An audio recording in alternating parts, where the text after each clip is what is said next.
কি রে, হেগে হেগে বরিয়ে ফেলতেছিস? তুই তো পরিবেশ নষ্ট করতেছিস। তোর তো শাস্তি হওয়া দরকার। ভাই আমি কি করবো, উপর থেকে চাবাইছে, আমি ডিসমিস না পাই এখানে বসে গেছি। দাঁড়া, আমি এখনই পরিবেশ মন্ত্রীকে ফোন দিচ্ছি।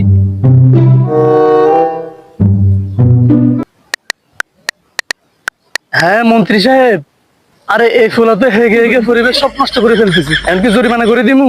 শুয়োরের বাচ্চা, এটার জন্য ফোন দেয়া লাগেনি। তোর পকেট থেকে টাকা দিয়ে একটা বাথরুম বানাই দে। মন্ত্রী কি বলছে জানোস? বিকেলের মধ্যে আমার 10,000 টাকা দিয়ে যাবি, বুঝছস?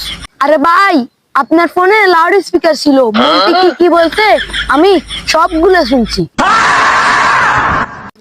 এই পৃথিবীতে দুইটা জিনিসের ব্রেক নাই, একটা হইছে মানুষের মৃত্যু, আর একটা হইছে এটা হাগু।